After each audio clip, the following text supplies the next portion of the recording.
Bismillah ar-Rahman ar-Rahim. Welcome, dear students. Okay, the course is Fundamentals of Public Administration. The code is 406. Okay, before we move on to the next lecture, let us have a review that what we have discussed in our previous lecture. Okay, in our previous lecture, we have talked about different articles of the Constitution of Pakistan 1973. So do you remember those articles that we have discussed in our previous lecture? Okay, we have talked in our previous lecture about different articles of the Constitution of the Pakistan 1973. We have talked about freedom of speech, like for example, what are the different rules and regulations regarding freedom of speech in Pakistan. So we have full right of our freedom of speech in Pakistan. We can talk about anything, and we can express our emotions, we can express our feelings, and we can express our point of view. So that is as per the Constitution of Pakistan. But at the same time, Constitution of Pakistan 1973 gives certain guidelines, like for example regarding freedom of speech, like for example our freedom of speech should be according to the boundaries of our religion Islam, number one thing. Secondly, our freedom of speech should not harm others. So when we talk about should not harm others, what do we mean by others here? Now other here means that, like for example, there are different persons who are not working in your organization, or there are persons outside your country. So when we talk about our foreign countries, when we talk about the people of Pakistan, so we should not say something that hurts them. So we should not say something that is against their culture. So we need to be highly careful about our speech. So ये बिल्कुल ऐन इस्लामी बात है कि हमारा जो इखलाक है, हमारी जो स्पीच है, उससे किसी मुस्लिम या नॉन मुस्लिम कोई भी इंसान इस दुनिया में हर्ट ना हो. So this is really very important. So freedom of speech की बात की. इसके अलावा कॉन्स्टिट्यूशन के जो एक और आर्टिकल की हमने बात की हमने प्रीवियस लेक्चर में, that was about we can form unions. Like for example, in any organization, when we talk about the public sector of Pakistan, in any organization, what happens that employees and top management, they have certain issues or they have certain problems. Now conflict is a natural phenomena, जो कि हम पहले detail में बात कर चुके हैं previous lecture में, कि having a conflict in any organization is a natural thing. So people who are working together, they always have some conflicts. Now it is the responsibility of a good administrator कि उस conflict को वो positive conflict की तरफ लेके जाए, ना कि वो negative conflict की तरफ जाए. Positive conflict से ये मुराद है कि एक positive constructive criticism. तो हम जैसे बात करते हैं कि 1 + 1 = 11. Now 11 means that when two persons they are working in a team, they give a better result. और अगर ये दोनों लोग individual काम करेंगे तो 1 + 1 = 2. But अगर ये दोनों लोग as a team member better perform करेंगे, so it means that may result in 11. So we call it synergy. And synergy here means that when the total is higher than the individual effort. So we have talked about forming unions. So people of Pakistan, they have full right. They can form unions in their organizations. Now we have talked about the functioning of unions in our offices. We have talked about different functions of union. We have talked about in our previous lecture about how the issues or the problems are solved with the help of unions and top management. We have also talked about win-win strategy. We have talked about win-win strategy, and I have already given you a few examples. I'll repeat one example here. Like for example, in any situation, the employees, they have certain problems, they have certain issues, like for example, that issue is relevant to their rights, that issue is relevant to their bonuses, that issue is relevant to any other matter. On the other side, the top management, they have also certain concerns, like for example, employee productivity, employee performance issues, employee different efficiency or effectiveness issues. Now, both of these parties, union and top management, they sit together and then they try to come up to a mutual conclusion. And that mutual conclusion is only possible with the help of win-win strategy. Now, in win-win strategy, what happens that the union, they are able to convince the top management कि जो मुतालबात वो union लेके आई है, जो employees की तरफ से वो लेके आई है यूनियन मुतालबात, उन मुतालबात में से कुछ मुतालबात को या may be in some cases तमाम मुतालबात को टॉप मैनेजमेंट उनके साथ एग्री कर जाती है, या अगर कुछ मामलात के साथ एग्री नहीं भी करती है और कुछ मामलात के साथ एग्री भी करती है, तो जिन मामलात के साथ एग्री नहीं करती उसके लिए एक प्रोसीजर तय कर लिया जाता है कि ग्रेजुअली इन मामलात को तरह सॉल्व किया जाएगा. तो one thing. On the other side, top management के जो कंसर्न्स हैं, उन कंसर्न्स को जो है वो डिस्कस किया जाता है यूनियन के साथ, और यूनियन उसको गारंटी देती है, उनको श्योरिटी देती है टॉप मैनेजमेंट को कि हम अपनी परफॉर्मेंस को, या अगर और कोई मसला प्रॉब्लम या कॉन्फ्लिक्ट है उसको वो सॉल्व करने की वहाँ पे तरीक़ेकार तय कर लेते हैं. तो इस तरह से when the top management goes back, when the top management representative they return to their offices, तो वो टॉप मैनेजमेंट को ये कम्युनिकेट करते हैं कि हमारे जो कंसर्न्स थे वो हमने सॉल्व करवा लिए हैं. ऑन दी अदर साइड, जब यूनियन अपने एम्प्लॉयज़ के पास वापस जाती है तो यूनियन अपने एम्प्लॉयज़ को ये बताती है कि we are able to convince the top management, और आपके जो मुतालबात हैं वो हमने उनको कन्विंस किया है and they have agreed. So both the parties are happy and that is why it is called win win strategy. We have also talked about freedom of assembly. Like for example, in our previous lecture, we have talked about that the people of Pakistan, the citizens of Pakistan can assemble anywhere, anytime. So there is no restriction on like कि people अगर एक जगह, पाकिस्तान के लोग एक जगह इकट्ठे होके कोई डिबेट्स करना चाहें, कोई डिस्कशन करना चाहें, कुछ एक्सप्रेस करना चाहें, तो उसको उसकी कॉन्स्टिट्यूशन ऑफ पाकिस्तान 1973 जो है उसकी पूरी इजाज़त देता है. लेकिन यहाँ पे दो कंडीशंस जो हैं उनको यहाँ पे अप्लाई किया गया है. द फर्स्ट वन इज़ कि the assembly of people should be peaceful. Now अगर लोग इकट्ठे होते हैं किसी भी जगह पे, किसी भी टाइम पे, और अगर वो पीस के अगेंस्ट होता है, अगर वो पाकिस्तान के कुछ इलाकों में या पाकिस्तान में किसी भी जगह पे कोई प्रॉब्लम क्रिएट करता है, पीस को वायलेट करता है, that is not allowed according to the constitution of Pakistan 1973.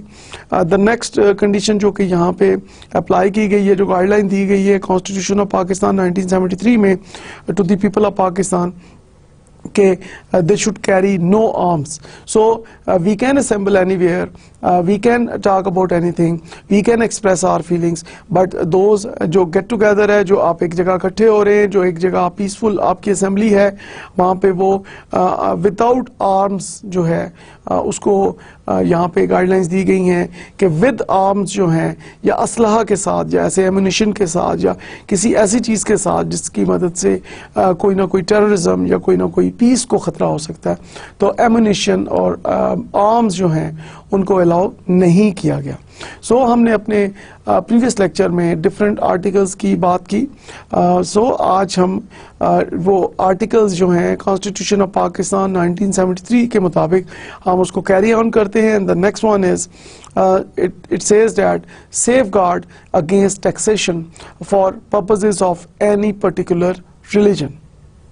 Now, no person in Pakistan shall be compelled to pay any special tax, the proceeds of which are to be spent on the spread or maintenance of any religion other than his own. Now, when you look at this slide, you see that कि आप अपने religion के अलावा, जैसे हम यहाँ बात करते हैं कि दीन इस्लाम के अलावा किसी और रिलीजन के लिए आपसे किसी किस्म का टैक्स आप पे इम्पोज नहीं किया जा सकता, और कोई भी पाकिस्तान में जो सिटीजन्स हैं उनसे किसी किस्म का कोई टैक्स या कोई फ़ी या इस किस्म की जो सिमिलर किस्म की जो टैक्सेशन है वो चार्ज नहीं की जा सकती other than their own religion.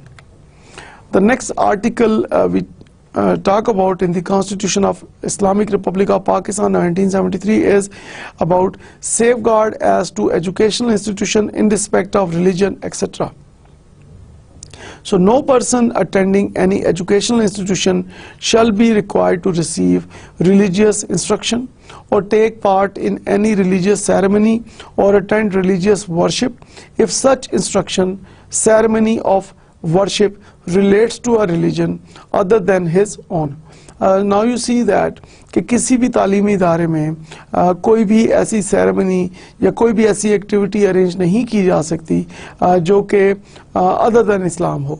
कि जब हम इस्लामी जमहूरिया पाकिस्तान की बात कर रहे हैं तो दीन इस्लाम के अलावा किसी और रिलीजन के बारे में कोई एक्टिविटी, कोई सेरेमनी जो है इन पब्लिक सेक्टर की जब हम बात कर रहे हैं तो according to the constitution of Pakistan वो अरेंज नहीं की जा सकती। और वहाँ पे जो वहाँ पे एम्प्लॉयज़ काम कर रहे हैं, जो सिटीज़न ऑफ पाकिस्तान वहाँ पे सर्व कर रहे हैं या जो वहाँ पे स्टूडेंट्स वहाँ पे स्टडी कर रहे हैं, तो उनको ये चीज़ क्लियर करता है कॉन्स्टिट्यूशन ऑफ पाकिस्तान 1973 के अदर देन दीन इस्लाम किसी और डिफरेंट मज़हब की किसी तरह की एक्टिविटी की इजाज़त जो है वो इदारों में नहीं है। The next article of the Constitution of Islamic Republic of Pakistan 1973 is about equality of citizens. Now, what do we mean by equality of citizens? According to this article, it means that all citizens are equal before law and are entitled to equal protection of law. Now, this article says that कानून के लिए सब बराबर हैं और they are entitled to equal protection of law. तो ना सिर्फ ये कि कानून सबके लिए बराबर है, इसके साथ साथ कानून सबको इक्वली प्रोटेक्ट भी करता है। सो कोई यहाँ पे अमीर गरीब हमें यहाँ पे उसके लिए डिफरेंट कानून नहीं है। किसी के डेजिग्नेशन से, किसी के ओहदे से, किसी के पैसा से, किसी भी बुनियाद पर जो है वो कानून जो है वो फ़र्क नहीं है। और तमाम लोगों के लिए जो पाकिस्तानी सिटीजन्स हैं, पीपल ऑफ पाकिस्तान हैं, उन सब के लिए कानून एक है और जो कानून है वो सबको इक्वली प्रोटेक्ट करता है without any discrimination. The next point in this article of equality of citizens says that there shall be no discrimination based on gender. Now this article is very clear about non-discrimination. Now it says that कि किसी भी इदारे में, किसी भी जगह पे gender basis पे, लाइक यहाँ पे हम बात करते हैं मेल फीमेल बेसिस पे, कि कोई फेवरेटिज्म नहीं होगा, कोई लाइकिंग या डिसलाइकिंग नहीं अलाउ है कि आप मेल्स को ज़्यादा जो है वो फेवर कर रहे हैं या फीमेल्स को ज़्यादा फेवर कर रहे हैं। तो कॉन्स्टिट्यूशन ऑफ पाकिस्तान 1973 इस चीज़ को इंश्योर करता है कि किसी तरह की भी discrimination based on gender, male female की बुनियाद पर किसी किस्म की डिस्क्रिमिनेशन की पाकिस्तान के किसी भी इदारे में उसकी हरगिज़ इजाज़त नहीं है। और अगर कोई उसकी वायलेशन करता है तो of course that is the violation of this constitution and that is against the law. The next point in this equality of citizen article is about nothing in this article shall prevent the state from making any special provision for the protection of women and children. Now again ये article जो है ये इस चीज़ को ensure करता है regarding equality of citizens के जो स्टेट है वो प्रोटेक्शन ऑफ विमेन और चिल्ड्रन के लिए जो है वो बेहतरीन कानून साजी करेगी और वो इस चीज़ को इंश्योर करेगी जो भी स्टेट या गवर्नमेंट उस वक्त एट प्रेजेंट है, it is their basic responsibility कि वो protection of women and children के लिए ख़ास एक कानून लेके आएगी ताकि विमेन के लिए और चिल्ड्रन के लिए जो है वो बेनिफिशियल हो, उनके राइट्स को प्रोटेक्ट करे और किसी तरह की डिस्क्रिमिनेशन जो है वो चिल्ड्रन को और विमेन को पाकिस्तान में फेस ना करनी पड़े। सो ओवरऑल जब हम बात करते हैं इक्वालिटी ऑफ सिटीजन्स की तो constitution of the Islamic Republic of Pakistan 1973 ensures that कि तमाम शहरी कानून की नज़र में बराबर हैं, कानून सबकी एक ही तरह से उनको प्रोटेक्ट करता है और किसी तरह की डिस्क्रिमिनेशन की पाकिस्तान में इजाज़त नहीं है। और बच्चों के लिए और ख़वातीन के लिए जो है वो ये स्टेट की जिम्मेदारी है कि वो कानून साजी करे और उनके लिए उनको प्रोटेक्शन के लिए और ताकि किसी किस्म की भी डिस्क्रिमिनेशन ना की जा सके।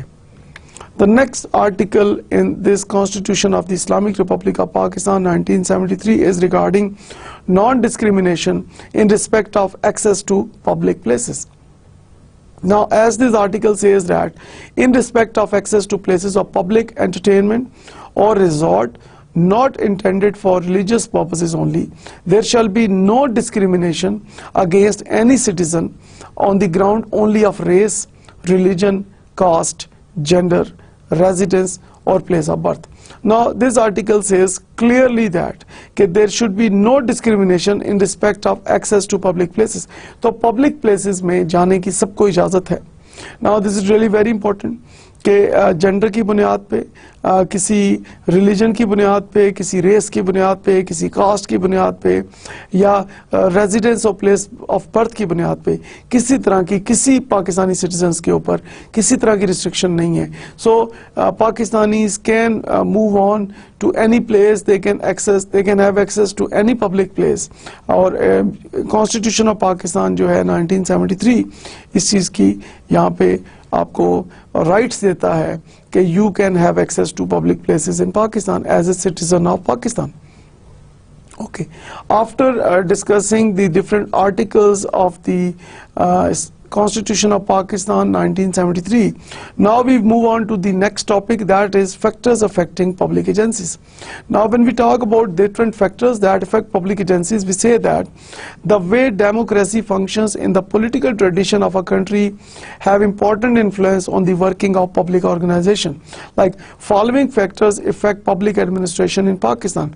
Now these factors are international, social, economic and political system influence. Now we'll discuss these factors one by one.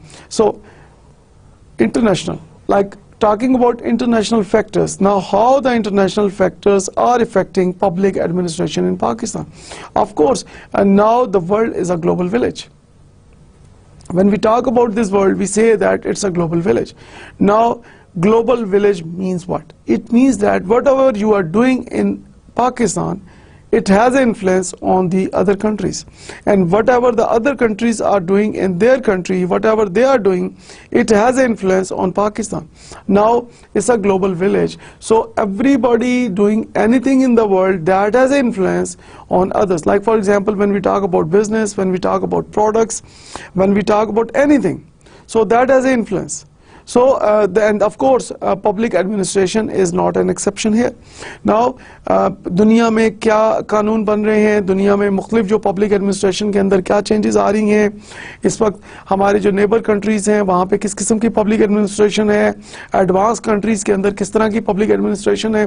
So definitely हम उसको इग्नोर नहीं कर सकते, क्योंकि वो जो इंटरनेशनल लेवल पे जितनी भी चेंजेस हो रही हैं, जितनी भी रैपिड चेंजेस हो रही हैं, उनको डेफिनेटली देखने की ज़रूरत है, उसको ऑब्जर्व करने की ज़रूरत है. और पाकिस्तान को डेफिनेटली यहाँ पे ज़रूरत है कि जो हमारे यहाँ पब्लिक एडमिनिस्ट्रेशन के अंदर डिफरेंट जो फंक्शंस हैं और जो जितने हमारे लॉज हैं और जो भी हमारे फंक्शंस हैं और जो हमारे वर्किंग मेथड्स हैं, उनको एज़ पर वंडरफुल जो बेंचमार्क्स हैं, इंटरनेशनल प्रैक्टिसेस हैं, उसके मुताबिक हम उसको लेके आएँ. बल्कि यहाँ पे मैं ऐड करूँगा कि why not we do something better than others, why not we set our own benchmarks, कि as a Pakistani we feel that कि हम पाकिस्तान के लिए कुछ ऐसा करें जो आज तक किसी ने नहीं किया. तो वो तभी मुमकिन है कि जब हम अपने एटीट्यूड को, अपने बिहेवियर को एक extreme positive side पे लेके जाएं. And when we have a positive attitude, when we have a positive behavior, so of course no hurdle can stop us. There are no constraints, or definitely we are able to set our benchmarks. We are able to set the highest standards in the world, and of course so we can of course look at others of course in beginning, but of course I believe that if we bring positive changes in our working methods, if we bring positive changes in our existing ways of working, so of course we can improve our performance. And inshallah the day will come very soon when we set the benchmarks and others will follow us. Now, talking about the social factors that affect public administration, of course, in Pakistan, of course, when we talk about public administration, of course, our society, social values, that has a very strong impact on the public administration. When we talk about social values, of course, culture is the most important factor. So in culture, we talk about religion, we talk about norms, we talk about values, we talk about ethics. So these things are covered under the umbrella of culture. So when we talk about the impact of social values on the public administration, this is really very important that before making any rules and regulations in our organization, we need to see that what are the social values, how those social values can help to improve different functions of public administration. Because as a citizen of Pakistan, I think this is really very important that our public administration should be according to the ground reality. And that ground reality is our social value. So we cannot ignore the people of Pakistan while making rules, while making different objectives, while making different targets of our public administration, while performing different functions of our public administration. This is really very important that we need to make it, first of all, we need to see that what others are doing, so it's a global village. Then we need to look at our social values. And the next point is economics. Now, economics is really very important here. Now, what we need here, we need to have a strong economy in Pakistan. So we need to see the economics of Pakistan. We need to see the economics of the world. We need to see that कि पूरी दुनिया में हमारी economy जो है वो किस तरफ को जा रही है. Like we have seen the financial recession. We have seen कि किस तरह से बड़े-बड़े businesses जो हैं वो decline की तरफ गए. So we have seen the investment bubbles. We have seen the stock exchange positions in Pakistan and abroad. So this is really very important कि जब हम public administration की बात करते हैं तो in order to bring improvements in the existing rules and regulations in public administration, this is really very important कि जो economy है पूरी दुनिया की economy, and particularly talking about the economy of Pakistan, this is really very important कि हम उसको आपस में link up करें और हमारे जो rules and regulations हैं that should be according to the changing scenario in Pakistan, particularly talking about the economy. And finally, we talk about the political system influence on public administration. Again, politics, of course, that has a very strong influence on public administration because like for example, people who are making the rules, people who are making the decisions at top level in any government. So this is really very important that there is a political influence because there are different political parties in Pakistan. So those parties are responsible, like who come in government, who come in power. So they are responsible for making rules and regulations. So of course, the decision makers of different political parties, when they come in power, when they come in government, they bring certain changes in the existing rules and regulations of doing business, or like how to run government or public sector organizations in Pakistan, or even the private sector of Pakistan. So they do that rule making thing. So of course, when we talk about decision makers, and the decision makers are from the political parties, so definitely that has a strong impact on the public administration in Pakistan. Now, moving on towards evolution of public administration, one of the definitions of public administration is that public administration is about management of public programs. And as we have learned that during the period of Indus Valley civilization, cities were well constructed and planned, and that the practice of public administration is old, but as a subject it is new. So when we see the practices of public administration, it is really very old. In our earlier lectures, we have talked about Mohenjo-daro and Harappa. We have talked about Egyptian pyramids. We have talked about China Wall. So public administration practices are really very old, like human civilization. But as a subject, public administration is new. We would now see the development of this practice as a subject. So let's have a look on this slide, please. Now the evolution of public administration is divided in following schools. Now these are the different schools of thoughts when we talk about public administration evolution. And these are, the first one is the classical school, the next is the human relation school, then we have the behavioral school, then we have the system school, then we have the management science school, and finally we have the power and politics school. Now we start from the classical school. Now it says that we will examine the work of classical school and see the theory presented by the school. Now we will review the work of the main contributors of this classical school, and these contributors of this classical school are Woodrow Wilson, Leonard D. White, W.F. Willoughby, Frederick Winslow Taylor, Henry L. Gantt, Frank and Lillian Gilbreth, Max Weber, and Henry Fayol. Okay, now we are going to talk about the first contributor of classical school, and that is Woodrow Wilson. Now we talk about Woodrow Wilson. The first essay was on the study of administration, 1887, written by Woodrow Wilson.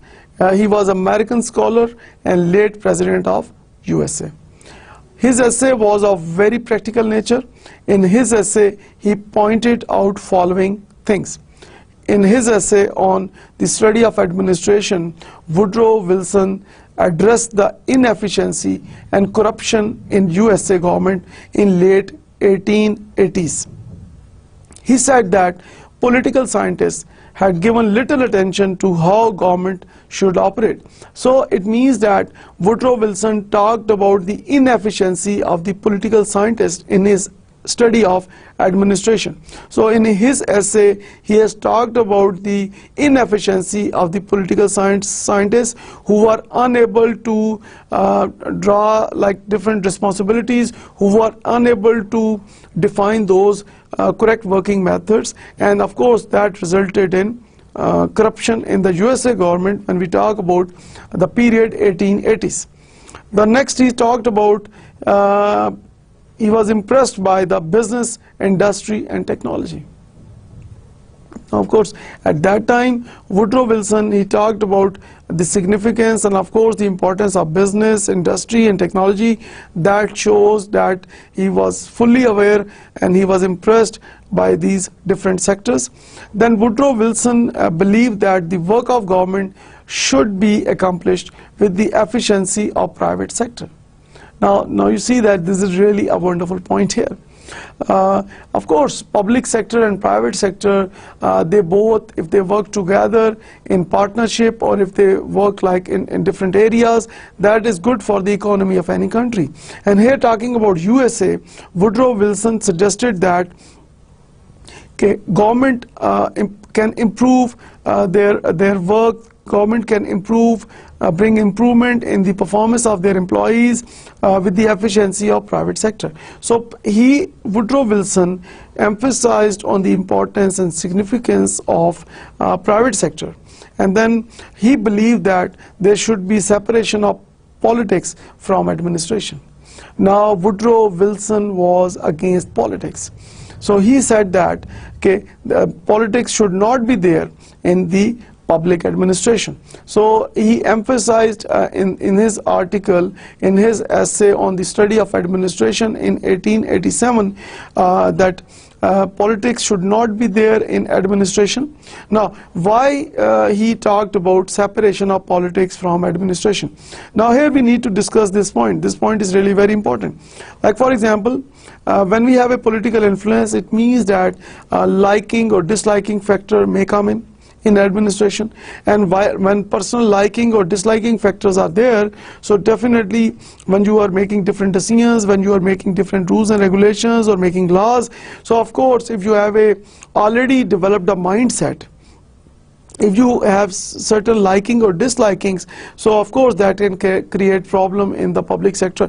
So this is a good suggestion that he has given there, that in his article, in his essay on the study of administration written in 1887, that the politics should not be mixed up with administration, and administration should be free from any kind of politics. Now talking about the next contributor of classical school of thought, and he is Leonard D. White. Now another article that appeared was on Introduction to the Study of Public Administration in 1926 by Leonard D. White. So in his paper he commented that government should function in the context of democratic values. Now here he is talking about the role of state in human affairs. So he emphasized in his article that the government should follow the democratic values. Now this is really very important, and when we talk about democratic values, of course we talk about the people empowerment, we talk about people rights, we talk about non-discrimination, we talk about ethics, we talk about economy. So we talked about the involvement of people in decision making. We talk about giving people of that particular country their rights. So Leonard D. White emphasized that any government, they should function in the context of democratic values, and of course state is responsible, they have a role in order to provide best services to its people. The next thing is, according to him, there are two concerns in public administration. The first is efficiency. Now efficiency to improve the functioning of organization. So what do we mean by efficiency? Now efficiency means that with the minimum input we try to get the maximum output. Now Leonard D. White, he emphasized on efficiency, and of course efficiency in any organization means that you are using less resources as an input and your output is higher than your input. So of course when your input is less and when your output is more, so when you are you're producing more, your production is high, your output is higher than your input, it means the organization is going in profit, and that is good for the organization. And the next point is discussed here regarding public administration is democratic values, that the organization should keep in view the democratic values when providing services. So again he re-emphasized, as we have earlier talked about democratic values, that Leonard D. White re-emphasized that the organizations, they should follow the democratic values when providing services. So there should be no discrimination regarding gender, caste, race, or place of birth. So there should be no personal liking or disliking, and democratic values must be followed in any organization according to Leonard D. White. Okay, the next contributor in this classical school is W.F. Willoughby. Now the W.F. Willoughby, in his article Principles of Public Administration 1927, emphasized the idea of value-free science of management. So by value-free science of management, he meant that those executing public programs should be neutral, unbiased, and provide services without discrimination. Now you see that the beauty of his article on the principles of public administration, written in 1927, he emphasized on really a wonderful area, and that is the people who are executing public programs should be unbiased. So when we talk about people who are responsible for the execution of any programs in the public sector, they should be unbiased. Now unbiased here means that they should have no discrimination. So like for example, their decisions are neutral, they have no personal liking or disliking, they are providing equal services to all, they are following the democratic values, they are giving rights to people without any discrimination, and then they have no discrimination regarding gender, caste, and things like that. So this is really very important according to W.F. Willoughby, that the people who are responsible for the implementation, the people who are the executors, the people who implement different policies, different laws in the country, so they should be unbiased and they should be neutral and they should have no discrimination regarding anything. So in this way we can improve performance in the public sector. Okay. The next contributor when we talk about the classical school is F.W. Taylor. Now, Frederick Winslow Taylor is also called the father of scientific management. So, by saying this thing, now you know that F.W. Taylor is one of the most wonderful contributors when we talk about this classical school of thought. And he worked as machine operator in Midway Steel Company in USA. He performed shoveling experiment. So let us have a look that on this slide that what were the results of shoveling experiment. Okay, the first thing is what he explored with the help of this experiment. F.W. Taylor, he explored that there is scientific way of doing things, and he called it one best way. So most popular thing we study in our books is there is always a one best way. So F.W. Taylor, he emphasized that there is always a one best way of doing things. So of course, when we observe different methods of working, so after observing different methods of working, we come up to a certain conclusion that there are certain ways which are better than others. Like for example, if you are working as a machine operator, now you use different methods. If you use different methods, every method can give you different results, or maybe it use different timings. It use, like when we talk about timings, meaning that it takes, some of the methods they take less time, some methods they take more time, some methods they take more energy, some methods they take less energy. Now, by keeping in mind all of these factors and other factors relevant to it, F.W. Taylor with the help of shoveling experiment proved that there is always a one best way of doing things. So he replaced rule of thumb with science. So when we हम ये कहते हैं कि जैसे हम उर्दू में कहते हैं कि like एक मक्खी पे मक्खी मारना, कि आपने एक तरीका तय कर लिया कि कोई भी काम करने का एक तरीका है, अब हमेशा उसी तरीके का आप फॉलो करते हैं. यहाँ प्रॉब्लम ये हो जाती है कि जब if you keep on doing same things every day, you will keep on getting same results every time. तो अगर तो रूल ऑफ थंब को हम यूज़ करेंगे तो डेफिनेटली रिजल्ट्स भी वही आएंगे जो हमेशा आते हैं. बल्कि यहाँ पे मैं ऐड करना चाहूँगा कि अगर हम रूल ऑफ थंब यूज़ करेंगे तो न सिर्फ ये कि रिजल्ट सेम आएंगे, बल्कि with the passage of time result बुरे आना शुरू हो जाएंगे, डिक्लाइन की तरफ चले जाएंगे, क्योंकि मार्केट के अंदर कंपटीशन इंक्रीज हो रहा है. इस वक्त जो है हमारा जो कस्टमर है, इस वक्त जो हमारा क्लाइंट है, इस वक्त जिन लोगों के लिए हम अपनी सर्विसेज दे रहे हैं, प्रोडक्ट्स प्रोड्यूस कर रहे हैं, they have a high awareness level. So even ये जो हमारी जो वे ऑफ वर्किंग है, इसके अंदर हमने इंप्रूवमेंट लेके आनी है, और रूल ऑफ थंब जो है उसको छोड़ने की जरूरत है.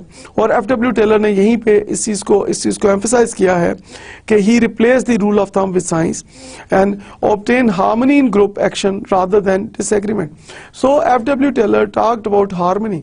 Now harmony means that there are different employees, there are different groups, there are different persons having different cultures, different religions, different place of birth, different have different perceptions. So male, female, they belong to different areas. So when they work together, it is of course really very tough that they should develop strong relations. But F.W. Taylor here emphasized that if we bring harmony, if we strengthen the relationship of a highly diversified group, if we have bring positive changes in our relationships, so in this way we can improve performance of an organization, and that is only possible if we try to minimize or eliminate the disagreements. So F.W. Taylor talked about conflict management. Okay, we can identify conflicts, we can manage conflicts, and of course the result is of course a better harmony among different groups working in the organization. Then F.W. Taylor talked about achieving cooperation of human beings rather than individualism. Now here F.W. Taylor, he focused on the cooperation of human beings rather than individualism. Now, as I earlier told you that 1 plus 1 is equal to, what comes in your mind? 1 plus 1 is equal to 2. Okay, it could be 2. 1 plus 1 is equal to 11. So it could be 11. So how it comes to 11 and how it comes to 2? Like for example, 2 persons are working individually. The total is 2. But if those 2 persons are working in a team, the result may be 11. So when we are working in a team, of course, the sum is higher than when we are working as an individual. So F.W. Taylor emphasized on teamwork and cooperation instead of individualism. Next result of shoveling experiment, according to F.W. Taylor, was working for maximum output rather than restricted output. Now, before F.W. Taylor shoveling experiments, people were like, they have a fixed output in their minds. Like for example, they perform different activities and they have a certain target, and then they fix that target. But according to F.W. Taylor, the organization should try to achieve the maximum output rather than restricted output. So in order to achieve the maximum output, what is required? Of course, in order to have the maximum output, in order to have an output better than your competitors, what is needed is you need to have the best intellectual capital. And the best intellectual capital means what? It means the best human brains. Now, best human brains are only possible if we have the best human resources with us. And that is only possible if we train and develop our employees. And that is only possible if we provide them appropriate financial and non-financial rewards. So when our employees, they have better motivation, when our employees are happy, when our employees are comfortable, they become loyal. And when our employees become loyal, the result is of course maximum output. So everybody in the organization who is a loyal employee will do his or her best level to bring improvements in his working. So in this way we can move towards maximum output instead of restricted output. The next point is developing all workers to the fullest extent for their own and company's prosperity. Now how we can do this thing? Now F.W. Taylor, through his shoveling experiment, this was one of the results, that we need to develop our people. And once we develop our peoples, that results in companies' prosperity. Now, developing people, of course, that needs to have a systematic approach. Like for example, as we earlier discussed about importance of training and development. Now we need to train our new employees, we need to train our existing employees or old employees, and then we need to develop our existing employees and or new employees. So how we can do this thing? Like for example, when any organization joins, when any employee or when join any organization, when any organization they hire new employees, they must go through an orientation program. Now that orientation program, what is happening in the most advanced country is that in their employee orientation program, they send the new employee to different departments. Normally they send newly hired employee to all the departments of that particular organization. The new employee is required to study and to understand the functioning of all departments in his or her organization, and after having a visit of all organization, and that visit is normally that could take few weeks to few months. So after a detailed orientation of the organization, that new employee is then given his key responsibilities to perform. So when the new employee start performing his new responsibilities, so after orientation, of course, his mindset is like there are positive changes. There are positive changes in his or her attitude and behavior. He has high awareness level about the organization.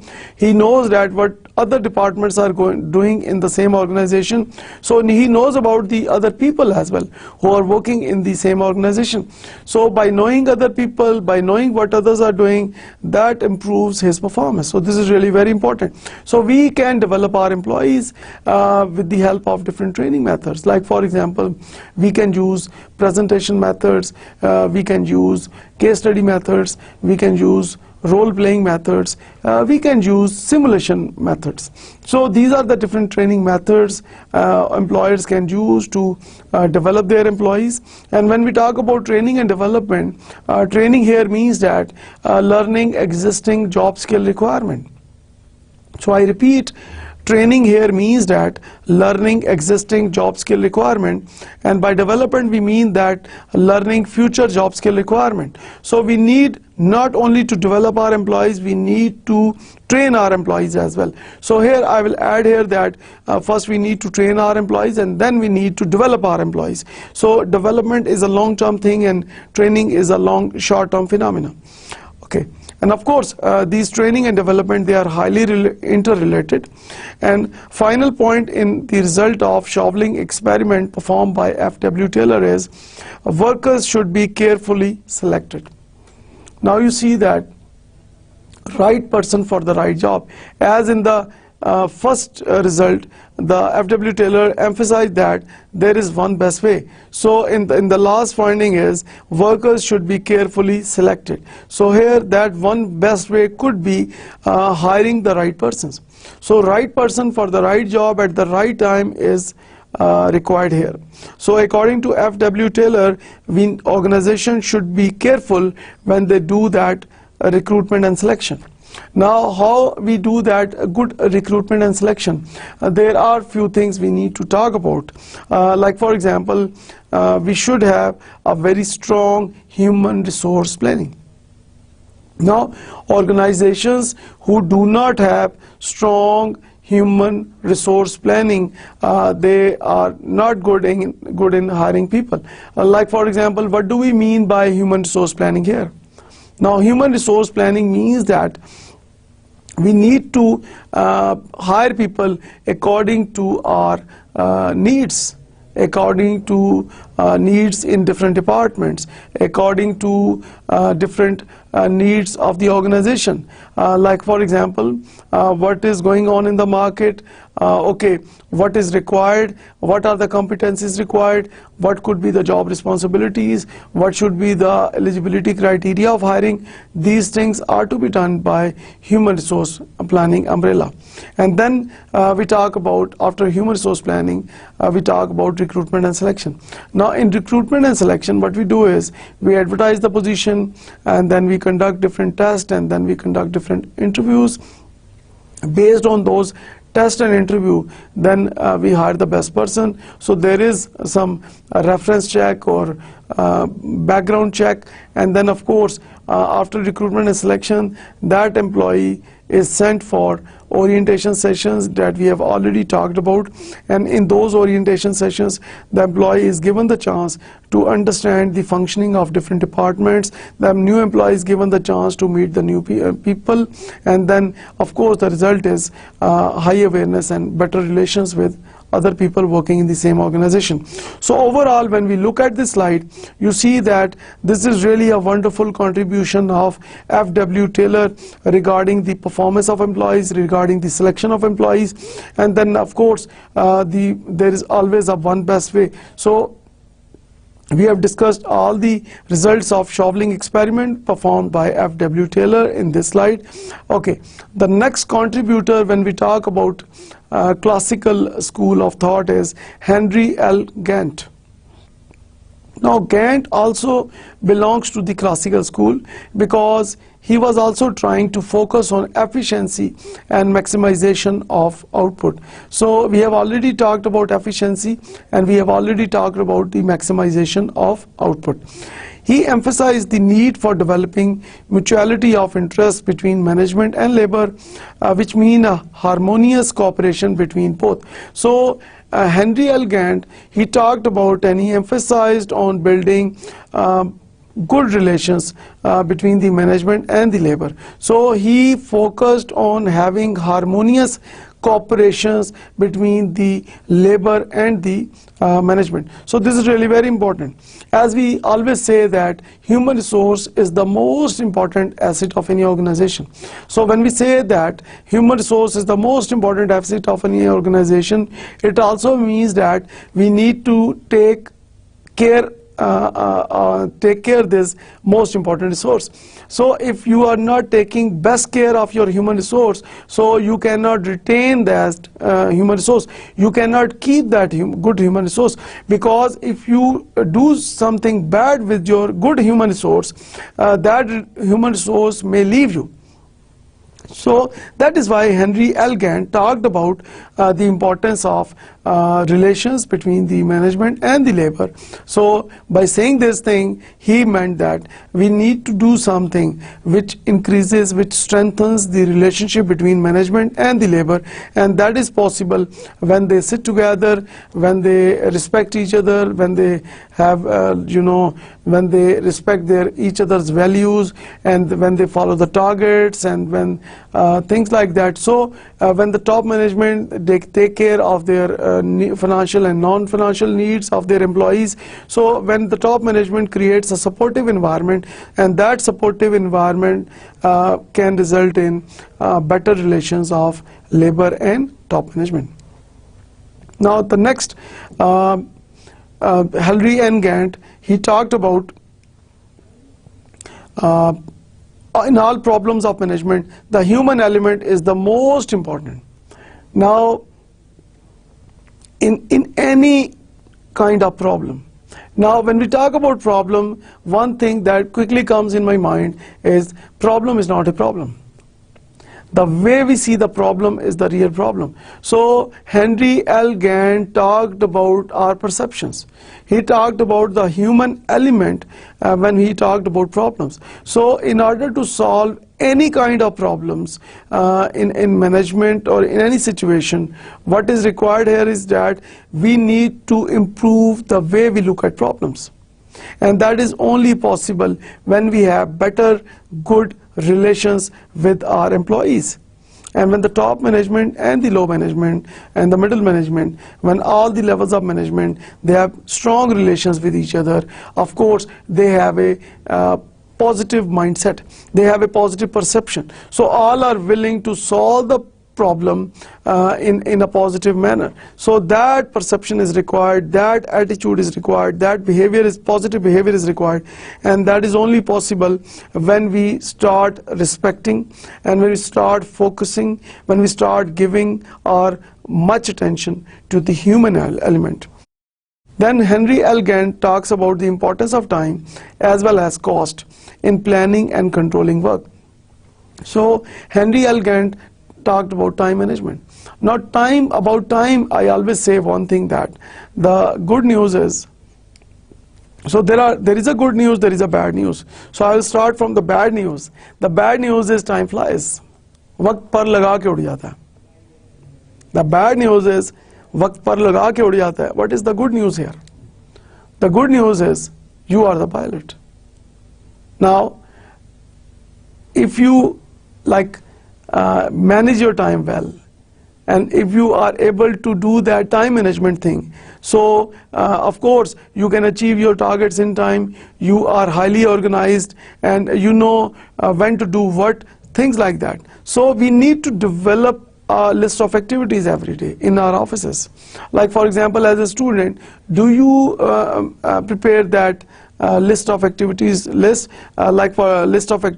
for example, what I need to do today? क्या आज आपने कोई अपनी activity list बनाई हुई है? Mostly students, what they do is in their brains they store that list of activities कि आज मैंने ये करना है, सुबह मैंने ये करना है, शाम को मैंने ये करना है, रात तक मैंने ये करना है, आज का मेरा क्या प्लान है, इस तरह की चीज़ें. बट यहाँ पे मैं आपको सजेस्ट करना चाहूँगा तमाम स्टूडेंट्स को कि आप अपनी एक रिटन लिस्ट ऑफ एक्टिविटीज़ बनाएं. उसके लिए you can use your mobile phones as well, जिसमें एक नोट पैड में जाके या एक किसी जगह फोल्डर बना के वहाँ पे आप अपना एक कैलेंडर के अंदर आप अपनी जो लिस्ट ऑफ एक्टिविटीज़ हैं उनको आप स्टोर कर सकते हैं, या उसके अलावा किसी भी प्लेन पेपर के ऊपर आप अपनी लिस्ट ऑफ एक्टिविटीज़ लिख सकते हैं. एंड देन आप अपने कंप्यूटर को जो है वहाँ पे जो डेस्कटॉप के ऊपर जो हम वॉलपेपर लगाते हैं, तो वॉलपेपर की बजाय अगर हम अपनी लिस्ट ऑफ एक्टिविटीज़ अगर वहाँ पे उसको वहाँ पे वॉलपेपर की जगह लेके आएँ, तो डेफिनेटली जब भी आप कंप्यूटर ऑन करेंगे, जब भी आप मोबाइल ऑन करेंगे, से आप देखेंगे कि वहाँ पे आपकी लिस्ट ऑफ एक्टिविटी वहाँ पे मौजूद है, और उसको देखते ही फिर आप देखिएगा कि किस तरह से आपका एनर्जी लेवल हाई होता है। मैं अगर अपने बारे में यहाँ बात करूँगा कि मैं अपने आप को मोबाइल के अंदर मुख्तलिफ रिमाइंडर्स लगा के रखता हूँ कि कौन सा काम मैंने किस वक्त करना है, और जब वो रिमाइंडर ऑन होता है तो डेफिनेटली मेरा पूरा फोकस उस काम की तरफ हो जाता है। तो बजाय ये कि हम हाई स्ट्रेस में चले जाएं, हर चीज़ को हम याद रखने की कोशिश करें, हम ये भी कर सकते हैं कि हम ऑर्गेनाइज तरीके से, सिस्टमेटिक तरीके से हम अपनी टाइम मैनेजमेंट करें। End of course people who do their time management well, उनकी जो कॉस्टिंग है, उनके जो एक्सपेंस हैं वो भी मिनिमाइज हो जाते हैं, क्योंकि जो काम आप इन टाइम कर लेते हैं, like for example when we talk about planning and controlling, जब हम वर्क प्लेस की बात करते हैं तो आपकी जो कॉस्ट सेविंग है, आपके एक्सपेंस कम हो जाते हैं with the help of good time management. Next, Henry and L. Gantt, he talked about, like for example, there are like, he said that this led eventually to the famous Gantt chart. So he's talking about the Gantt chart, which is basis of such modern techniques such as program evaluation and review technique, and the most, it is one of the most popular techniques, and we call it abbreviated PERT technique. The next contributor when we talk about the classical school of thought is Frank and Lillian Gilbreth. So when we talk about Frank and Lillian Gilbreth, they are the husband and wife. First thing we should know that. The next thing is they strongly supported, both of them strongly supported the ideas of Taylor. Now Gilbreth became interested in wasted motions in work, and so Gilbreth was more interested कि कोई भी काम करते हुए आपके जो different motions हैं, उन motions के अंदर कौन से ऐसे motions हैं जो कि आपके waste हो जाते हैं, जिनकी आपको ज़रूरत नहीं होती. He observed the work of bricklayers and said that it can be reduced from 18 to 5 movements. This is really wonderful. So Frank and Lillian Gilbreth, they observed the work of bricklayers. और उनकी उन्होंने observe किया, उनकी movements को देखा, और उन्होंने कहा कि इनकी जो 18 मूवमेंट्स हैं, उन 18 मूवमेंट्स को हम 5 मूवमेंट्स तक लेके आ सकते हैं, क्योंकि बाकी जो 13 मूवमेंट्स हैं वो उनकी वेस्ट हो रही हैं. सो इन दिस वे कि जब आप कहते हैं कि आपकी जो मूवमेंट्स हैं, जो बॉडी मूवमेंट्स हैं किसी भी एक्टिविटी को परफॉर्म करने के लिए, उनमें से ऐसी कौन सी मूवमेंट्स हैं जो आपकी रिक्वायर्ड नहीं है, जो वेस्ट होती हैं, तो it means that what we are doing here, we are saving energy, we are saving time. So this is really very important कि वी शुड नो दैट कि हमारी बॉडी मूवमेंट्स या हमारी फिजिकल मूवमेंट्स ऐसी कौन सी हैं जो वेस्ट हो रही हैं, ताकि हम अपनी एनर्जी को भी सेव कर सकें एंड डेफिनेटली हम अपने टाइम को भी सेव कर सकें. He met Taylor in 1907 and combined his ideas with Taylor to improve productivity of workers. So this shows again a good teamwork of Frank and Lillian Gilbreth and of course Taylor. And then Frank and Lillian Gilbreth emphasize the following. The first is application of scientific management principles, time and motion study. So here they focused on application of scientific principles, meaning that time and motion study. Okay, how we can save our time with the help of like reducing our wasted motions. Like for example, कि किसी भी काम को करने के लिए we have different body movements. उन different body movements को किस तरह से हम minimize कर सकते हैं ताकि हमारी जो activity है वो भी बेहतर तरीके से perform हो जाए और हमें एनर्जी लेवल भी हमारा उसमें कम यूज हो और डेफिनेटली हमारा time saving is really very important. The need to understand workers personalities and needs. Now Frank and Lillian Gilbreth also emphasized on the need to understand workers' personality and needs. Now both of these philosophers or contributors of this classical school of thought, they were of the opinion that it is really very important to understand the worker personalities and needs. So once we are able to understand the personality of our workers, this is really very important. So once we understand the personality of our workers, we can do anything. We can do wonders. Like for example, when we know their attitude, when we know their behavior, when we know that what are the root causes if their performance is low, if we know that what are the root causes of their poor performance, and when we know about their real needs, so of course knowing about their real need can help the organization to ensure that when those needs are fulfilled, the employee will start performing his or her best level. So when we talk about need identification, I think this is the key here, that everybody has needs. So in any organization, employees are working, and those employees have different personalities and different needs. So any organization which is able to identify correctly the real personalities of its employees and needs. So when we talk about needs, what comes in your mind? Okay, what are the different possible needs of employees? Yeah, what are your needs? Now, when we talk about needs, of course, we need to have, like for example, in order to survive in this world, what we need to have food and water. Then we need to have, our protection. Then we need to have our socialization. We need to have a family and friends, and then we need to have, like for example, a better place to live, a better job, things like that. And then we need to have inner satisfaction, and inner satisfaction is only possible when we are working for the welfare of others. So when you look at the hierarchy of needs, okay, I repeat, what comes first? आप अगर अपने बारे में सोचें कि सबसे पहले आपको क्या चीज़ चाहिए, सबसे पहले आपको you need food and water. Without food and water, nobody can survive. Without oxygen, nobody can survive. So these are called your physiological needs, right? And this hierarchy of need is given by Abraham Maslow. I repeat, Abraham Maslow has given the needs hierarchy. And I am talking about that need hierarchy of employees. कि employees किसी चीज़ के बारे में जब उन्होंने कोई decision लेना होता है, या उनका जो मोटिवेशन लेवल है वो किस तरह अप होता है या किस तरह डिक्लाइन होता है, तो if employers are able to correctly identify the needs of employees, so they are able to motivate their employees, and once they are able to motivate their employees, they can perform the best. Okay, now coming back to the needs hierarchy given by Abraham Maslow, the first one is the physiological.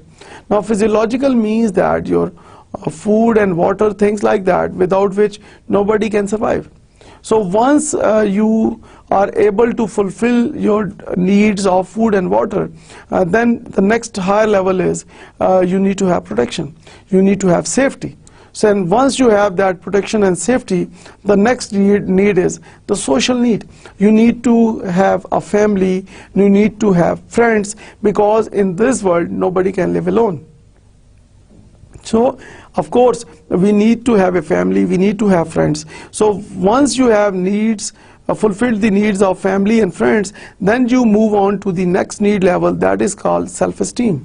Now self-esteem means that we need to have a better lifestyle, we need to have a better home, we need to have a better facilities available to us, things like that. So after fulfilling self-esteem need, what the next level is self-actualization. According to Abraham Maslow, when people start working for the welfare of others, when they think that we should do something for the betterment, for the improvement of others, like doing something for others without any objective in your mind, like for example without any financial gain. So this self-actualization results in your inner satisfaction in most cases. So this is really very important, that according to Abraham Maslow, the employees goes through these stages. Now when we talk about employee motivation here, according to Frank and Lillian Gilbreth, this is really very important, that once we are able to identify the need level, then of course we can, by providing that identified need, and once we are able to identify and provide the correct need to our employees, of course we can achieve the best performance out of him or her. So this is really very important. So this needs hierarchy is a wonderful thing, and it can help us to do something to bring out the best from our employees. Now, here we conclude our today's lecture, and before I conclude, I need to give you a brief summary that what we have discussed in our today's lecture. So in our today's lecture, we talked about different concepts. We talked about different like articles relating to the Constitution of the Islamic Republic of Pakistan. We have talked about different issues faced by Pakistanis in different organizations. We have talked about different articles, as I have already mentioned that, and then we have talked about different schools of thought, and today we have discussed about the classical school of thought. And in this classical school of thought, we have talked about different philosophers, and those different philosophers, randomly I'll take their names, like for example Frank and Lillian Gilbreth. We have talked about F.W. Taylor. We have talked about some other contributors of classical school of thought. So this was really, I believe, that a wonderful experience with all of you. I hope that you have learned a lot from today's lecture. Okay, I also advise you that you kindly again go through this lecture and try to understand the concepts, and then try to understand whatever I have told you during this lecture, and then kindly please relate whatever I have told you in this lecture with your practical experiences. This is really very important, because theory without practice, I think that creates more problem. So this is really very important. So whatever we learn here, if we start observing that thing as well, so of course our learning is much higher. Or once you observe something, once you relate theory with practice, तो उसको आपको याद करने की ज़रूरत नहीं होती, बल्कि उसको understand करने के बाद that goes in your mind, that stays there, and that of course improves your performance as a student as well. Okay, we have talked about different contributors of classical school of thought. Now, thank you very much for your kind attention. I believe that all of you have learned a lot through this today's lecture.